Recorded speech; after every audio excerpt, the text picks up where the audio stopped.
bienvenidos a todos, buenos días, buenas tardes, ya por la hora.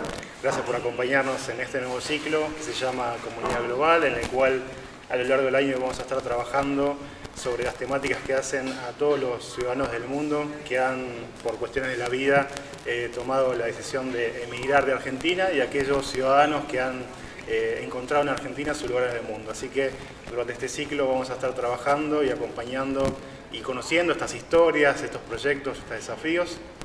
Y bueno, me acompaña en la conducción Belio Matute, Jorge Calegari, así que vamos a estar durante todo este ciclo trabajando. Y bueno, como uno de los temas de abordaje que nos planteamos para el día de hoy, vamos a trabajar sobre el desarraigo, como una fase en la cual todo migrante tiene que comenzar a transitar, y para ello nos acompaña en el día de hoy el licenciado Sergio Yepes. Sergio, buenos días. Sergio es psicólogo clínico con más de 20 años de experiencia, especializado en psicología analítica, con formación doctoral en ciencias sociales y de psicología. Se dedica a la docencia, a la investigación y la psicoterapia profunda, y actualmente desarrolla proyectos en todo lo que es salud mental en la población migrante y en tercera edad. Así que, Sergio, muchas gracias, y bueno, quedan en manos de Jorge y de Belio. Bueno, Sergio, ¿cómo estás? Bienvenido, muchas gracias por estar esta mañana con nosotros aquí. Y bueno, es pensar en el migrante y en la migración es una cosa una de las cosas más importantes que está sucediendo en la Argentina para los últimos tiempos. Yo a veces pienso, y creo que hay una estadística al respecto, que cada 10 personas que vamos caminando en la calle de Buenos Aires, una es migrante. Y detrás de todo eso entiendo que hay una historia, hay un desarraigo, hay toda una cuestión, un principio, un final y un volver a comenzar, digamos, ¿no? Es una cuestión que desde todo punto de vista psicológico seguramente es difícil de empezar a entender y a comprender y a vivir. Sí, la migración es un proceso local, es un proceso que se da en los espacios, ¿no? Fíjate que dices, bueno, uno de cada 10 puede ser migrante, pero también pensemos en las migraciones internas, la gente que viene de Santiago del Estero, la gente que viene de Tierra del Fuego, todas estas personas también migran, ¿no? La migración es un movimiento natural de la evolución nuestra, ¿no? Del proceso. Incluso a veces está íntimamente ligado con el ascenso social, ¿no? Tú migras para estudiar, migras para alguna cosa, para el desarrollo, una de las cosas que está por allí, y otros elementos. Eso trae consigo algunos síntomas, algunas cosas que podemos hablar. ¿Cómo definirías en palabras breves qué es el desarraigo? ¿A qué nos estamos refiriendo con desarraigo? Bueno, es simple. Tomas a una persona, la sacas de su cotidianidad y la ubicas en otro espacio, ¿no? El desarraigo es, yo te desvinculo, o sea, ¿qué somos nosotros, ¿no? Nosotros somos sujetos en el mundo conectados por unos roles. Entonces, cuando tú te migras, te extraes de esos roles y te plantas en otro lugar, ¿no? Lo fuerte del desarraigo será si es brutal, es decir, si es por huir o si es por una decisión personal. Pero en ambos casos hay desarraigo. Claro, inevitablemente hay cierta desconexión, ¿no? Que se siente. Siempre hay una desconexión porque está asociado al territorio. Es decir, yo me movilizo a un lugar y las personas de un sitio, o sea, esto es situacionalmente, localmente. O sea, en mi lugar yo tengo unas funciones, tengo una cotidianidad. Eso es íntimamente ligado a mi proyecto de vida, a lo que hago con las personas y a lo que hacen las personas que están conmigo. Tengo una experiencia personal, haber vivido en Europa, especialmente en un lugar en Alemania, con frontera con Luxemburgo y Francia, y estaba como en el centro del mundo, y me pasaba que a las 6 de la tarde todo el mundo estaba en su propia vida, yo estaba en una universidad y había ido a estudiar, y de repente sentía como que me ahogaba porque no existía el colectivo que me llevaba de nuevo a mi casa ni a la casa de mis amigos, digamos. Es una cuestión que lo experimenté y fue bastante fuerte y me marcó mucho en mi vida. Sí, de hecho son experiencias transformadoras, ¿no? Son lo que llamaríamos situaciones límite. El desarraigo es una situación límite que obliga a cambiar toda la estructura de vida, todas las formas en las que te vinculas. No solamente eso, que te vinculas en la forma en que hablas. Tú estás hablando de otro idioma fuera del nuestro, pero ahí uno puede llegar a pensar que dentro del mismo movimiento, por ejemplo, dentro de Sudamérica, no hay cambios. No, la verdad es que la gente configura sus formas de comunicarse de manera distinta. Y el lenguaje en sí mismo es una expresión del pensamiento. Así que entonces, y ese pensamiento que hace cultura, lo que hace es que te transfigura otra cosa, te cambia el escenario. Y entonces la gente piensa distinto, actúa distinto y se relaciona distinto. Vos como profesional, que también vos llegaste a la Argentina siendo profesional, digamos, ese cambio también tiene que ver con esta cuestión, digamos, cómo revalidás tus cuestiones profesionales, si es necesario o no, hacerte un nuevo camino, digamos, que esto suma al de solamente venir a vivir. Sí, para darle un poco más espacio a eso, fíjate que cuando uno migra como profesional y con un saber determinado, no necesariamente como profesional, tú te cuestionas y te planteas el asunto del trabajo. El trabajo como un elemento que te vincula todo el día. Entonces, ¿trabajo para ganar un dinero y poder pagar mis deudas? ¿O trabajo para ejercer mi profesión y expandir mi saber? Ya ahí hay mucho que plantear, ¿no? Entonces, ahí empiezas a vincularte o a desvincularte.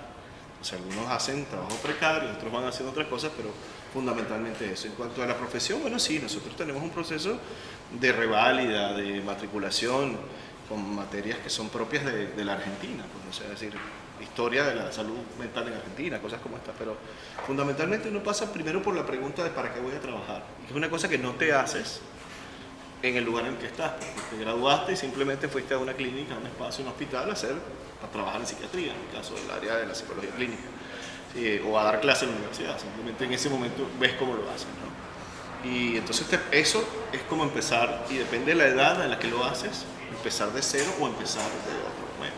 El migrante, ¿cuándo se siente realmente que está incorporado a un país? ¿Cuándo te terminas de incorporar a la Argentina, por ejemplo? Fíjate que hay como unas dos miradas, ¿no? Está la mirada en la cual, bueno, se supone que ya has madurado tu migración, y esa migración madura hace que tengas vínculos emocionales con el territorio, con las personas, pero además una cotidianidad estable, es decir, tienes un quehacer diario. No te ocurre lo que te pasó a ti, y me decías, a tal hora ya no sabía qué hacer, ¿no? No te cuestionas cosas distintas. Es más, volvemos a lo del lenguaje, ahora lo hacemos al revés. La cultura del pensamiento del lenguaje. Entonces, en el lenguaje comienzas a integrar otras palabras. Además, tienes que pasar por un proceso de reeducación. Cuando tú estás haciendo tu currículum o estás hablando con la gente, bueno, tienes que pasar por un proceso de reeducación. Cuando has logrado hacer eso, bueno, ya estás integrado, ¿no? De hecho, y es muy interesante eso porque se da. Que esa es toda una tarea, ¿eh? El proceso de integrar la cultura en la que estás estando inmiscuido, porque vienes con una cultura previa. Y eso es justamente de lo que trata el desarraigo, ¿no? De esa desvinculación con lo pasado y cómo vas en que incluso dentro de Latinoamérica, que compartimos el español como idioma, no compartimos el uso del español. Es diferente, depende del país en donde te encuentres. Es muy diferente. Ahora, fíjate que el desarraigo es parte del proceso natural de migrar. Igual que el duelo es parte del proceso también. El asunto está cuando esto se hace patológico, ¿no? Y eso es muy importante verlo.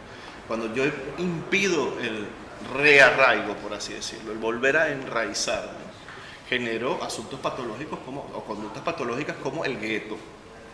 Es decir, me impido hacer esto. Entonces no como lo que comen ellos, consumo otras cosas y hago mi propia comunidad. Bueno, de hecho, uno puede ver en una ciudad como Buenos Aires, que es tan particular y tan hermosa, que históricamente tienes barrios de diferentes nacionalidades, pero también tienes un espacio común. Si uno va por Corrientes y se siente en el mundo.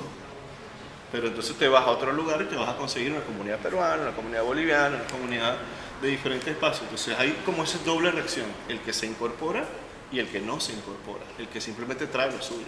¿Cuál es el síntoma interno que tienes que te hace sufrir el desarraigo? Desde el punto de vista profesional, te pregunto, ¿qué sentís? ¿Dolor? ¿Esa desesperación? ¿Qué es? Va a depender, está íntimamente ligado a la edad a la que tú te mueves. O sea, si tú te mueves a una edad en la que ya tú constituiste un espacio físico, compraste algo, tienes una propiedad y te movilizaste, hay un dolor distinto a la pérdida, ¿no? A no poder tenerlo. Si eres un joven que está empezando y está haciendo una movilización, ya hay otra cosa, ¿no? Puede ser que los vínculos primarios sí te falten, tus padres, tu madre, todo esto. Pero va a depender del momento en el que te movilizas y de cómo te estabilizabas. Pero también hay procesos de desarraigo que son mínimos. Hay gente que te dice, yo nunca quise estar en este lugar en el que nací, pues me fui. Y entonces, bueno, estoy acá, ¿no? Y es gente que nace en países con muchas precariedades. Sergio, y te hago una consulta. En pos de tratar de colaborar con la construcción de una sociedad más empática, más solidaria, ¿qué podemos hacer aquellos que nos encontramos recibiendo, esos ciudadanos del mundo que vienen con su valija de sueños y de proyectos para que el aterrizaje sea un poco más suave?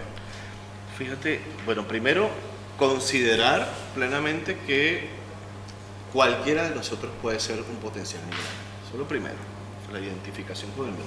Uno nunca sabe si la economía cambia, porque estamos pensando en el desarrollo como un asunto que ocurre súbitamente o algo, pero ¿qué pasa si de repente te dan una oferta laboral en un lugar genial con un montón de beneficios? Bueno, te movilizas y lo haces.